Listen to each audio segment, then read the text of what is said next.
समाज सेविका, कवि और वंचितों की आवाज उठाने वाली सावित्रीबाई ज्योतिराव फुले, जिनके जीवन और कृत्यों के बारे में अभी भी देश के बहुत सारे लोग नहीं जानते। यहाँ तक कि बहुत सारी महिलाएं भी इस बात से अनजान हैं कि अगर वे आज शिक्षित हैं, रोजगार के योग्य हैं, तो वो आखिर किसके प्रयासों के चलते हैं। सावित्रीबाई फुले का जन्म 3 जनवरी 1831 को पुणे से 50 किलोमीटर दूर पुणे के नैगांव में हुआ था।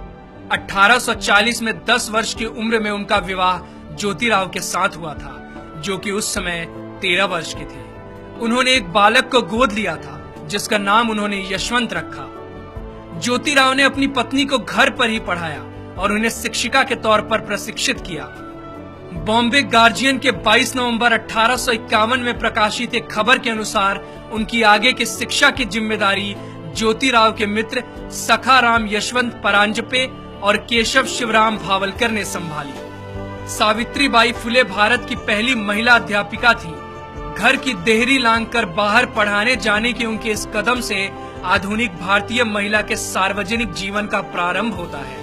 उन्होंने अपने पति ज्योतिराव फुले के साथ मिलकर महिलाओं की शिक्षा के लिए महत्वपूर्ण काम किया। 1848 में उन्होंने देश में पहली महिला स्कूल की स्थापना की, जिसके बाद वो 5 अन्य विद्यालय खोलने में सफल हुई।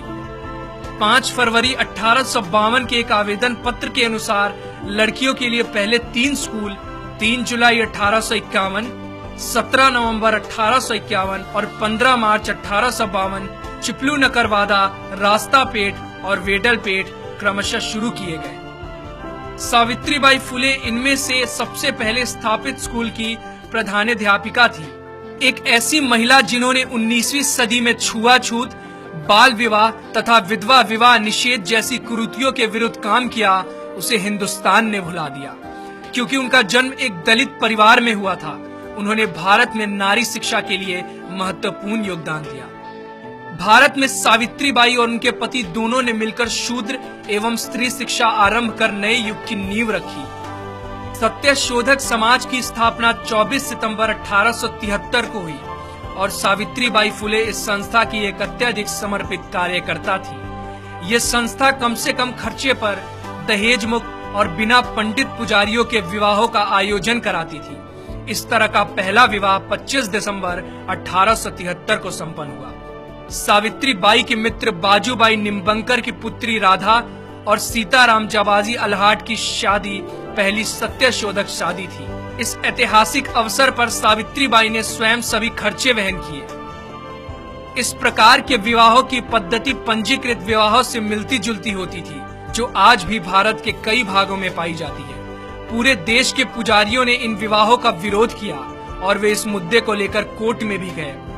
फूले दंपत्ति को कठोर परेशानियों का सामना करना पड़ा, किंतु इससे वे अपने पद से विचलित नहीं हुए। 4 फरवरी 1889 को उन्होंने अपने दत्तक पुत्र की शादी इसी पद्धति से की।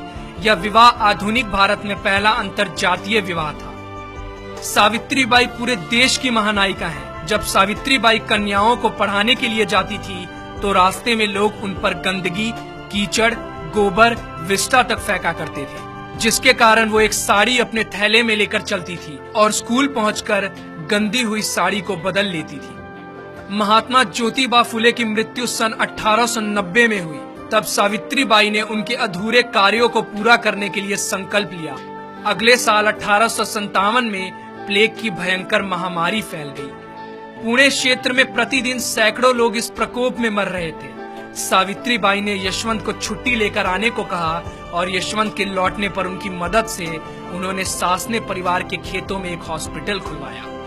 वे बीमार लोगों के पास जाती और खुद ही उनको हॉस्पिटल तक लेकर आती। हालांकि वो जानती थी कि एक संक्रामक बीमारी है, फिर भी उन्होंने बीमार लोगों की सेवा और देखभाल करना जारी रखा।